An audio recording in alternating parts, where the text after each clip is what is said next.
Bismillahirrahmanirrahim. Assalamualaikum warahmatullahi wabarakatuh. Alhamdulillahi rabbil alamin. Wa sallallahu ala sayyidina wa maulana Muhammadin wa ala alihi thayyibin al-tahirin wa ashabihi al-muntajabin, amma ba'du. Ma'asyiral muslimin wal muslimat rahimakumullah. Pada kajian yang telah lalu sekitar masalah fikih puasa, kita sudah sampai kepada pembahasan tentang keyakinan diri.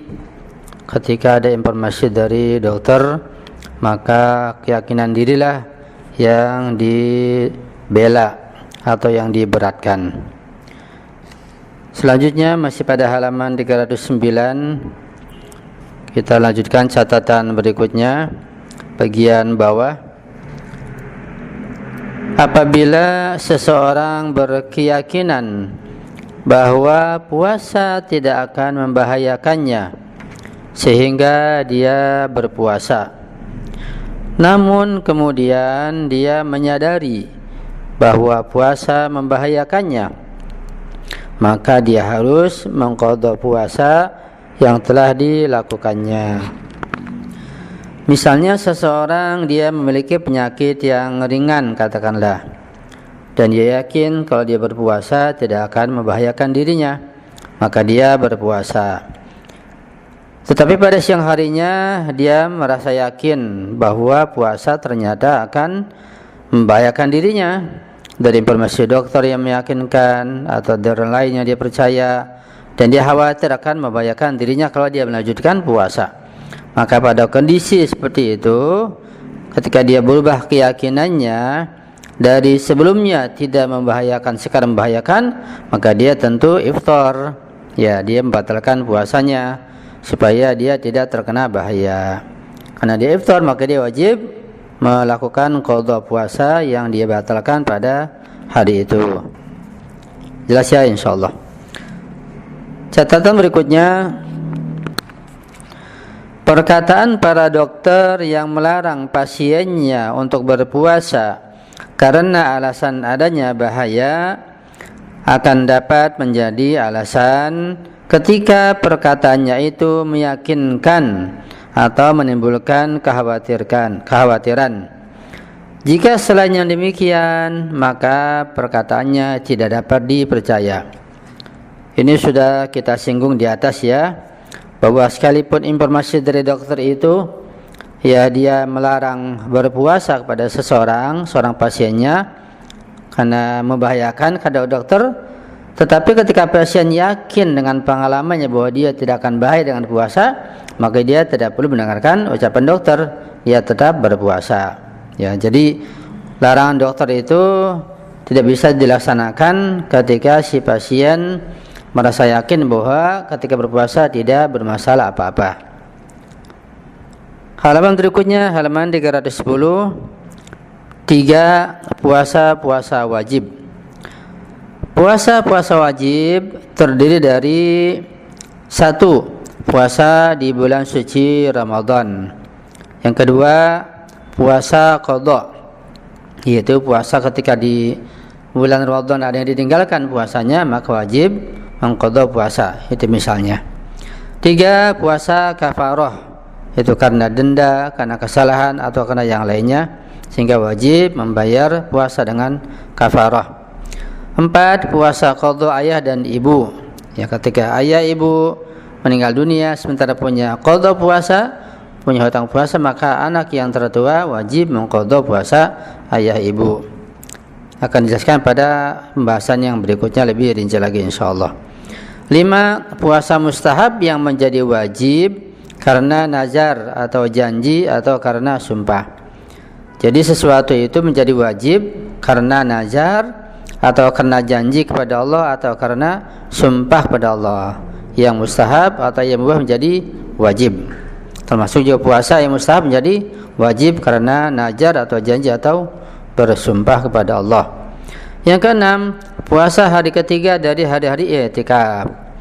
Ini salah satu kelebihan mazhab Ahlul Bait alaihissalam, di mana i'tikaf itu harus dengan berpuasa dan minimal 3 hari dan di masjid tertentu, tidak di sembarang masjid.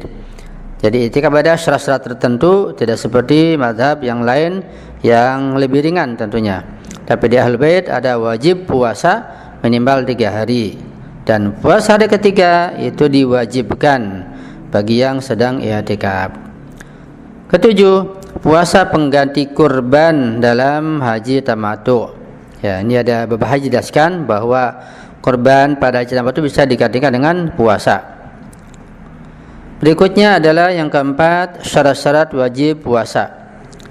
Ada 7 syarat di sini. 1, baligh. Masalah baligh sudah dijelaskan, yaitu laki-laki ketika berusia 15 tahun kemaria atau sudah mimpi mengeluarkan sperma, yaitu diantara tanda balighnya, atau dengan tanda tumbuhnya rambut di bagian bawah. Bagi wanita ketika sempurna berusia 9 tahun qamariyah, itu baligh, syarat wajib berpuasa. Yang kedua, berakal sehat.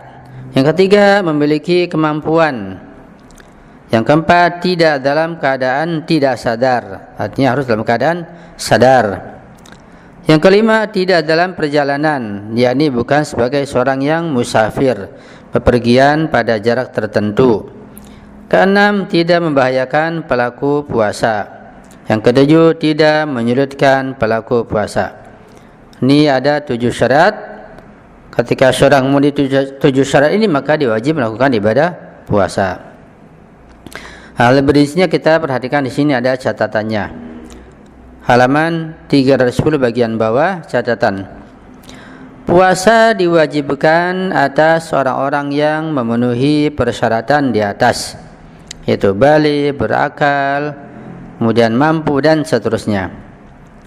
Karena itu puasa tidak diwajibkan atas anak yang belum mencapai masa balighnya, orang gila, orang yang pingsan atau tak sadarkan diri, orang yang tidak memiliki kemampuan untuk berpuasa, musafir, yakni orang yang tengah melakukan perjalanan, wanita haid dan nifas, orang yang jika berpuasa akan membahayakan atau menyulitkan dirinya. Akan dirinci pada kajian-kajian atau daras berikutnya insyaallah. Ini tentang orang-orang yang wajib berpuasa. Syarat-syaratnya ada 7.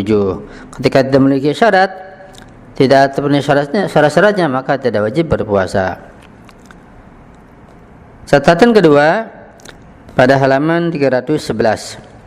Seseorang tidak boleh membatalkan puasanya hanya karena kondisi tubuhnya yang lemah. Tetapi bila kondisinya sedemikian lemah sehingga ia tidak mampu atau sangat sulit menanggungnya, maka dia diperbolehkan untuk membatalkan puasanya. Demikian juga bila terdapat bahaya atau kekhawatiran akan menimbulkan bahaya. Karena itu, seorang anak putri yang telah mencapai usia baligh wajib untuk berpuasa dan tidak ada kebolehan untuk meninggalkannya hanya karena sulit atau karena lemahnya kondisi tubuhnya. Tentu saja, jika hal ini akan membahayakan mereka dan menahannya merupakan suatu hal yang sangat sulit bagi mereka, maka mereka bisa membatalkan puasanya. Jadi puasa tetap wajib bagi yang sudah baligh sekalipun pada kondisi badannya lemah. Kecuali badannya sangat lemah, kalau puasa akan menimbulkan bahaya, kesehatannya akan terganggu, ya akan berpenyakit, maka dia boleh iftar, boleh tidak berpuasa. 5. Syarat-syarat keabsahan puasa, yaitu terdiri dari 1. Islam, 2. Beriman, 3. Berakal, 4. Tidak dalam keadaan pingsan atau tak sadar, 5. Tidak dalam perjalanan, 6. Tidak dalam keadaan haid dan nifas, 7. Tidak membahayakan, 8. Niat, 9. Meninggalkan hal-hal yang membatalkan puasa, 10. Tidak memiliki tanggungan puasa wajib, ya, atau syarat khusus bagi mereka yang ingin melakukan puasa mustahab. Ini ada tambahan tadi tentang ada syarat-syarat wajib puasa, ada syarat-syarat sah puasa. Ya. Jadi syarat-syarat sah puasa lebih banyak daripada syarat-syarat wajib berpuasa. Ya. Insyaallah kita akan sambung pada kajian berikutnya. Sampai di sini dulu. Mudah-mudahan kita bisa melaksanakan ibadah puasa dengan baik dan benar sesuai dengan syarat dan rukunnya insyaallah. Amin ya rabbal alamin.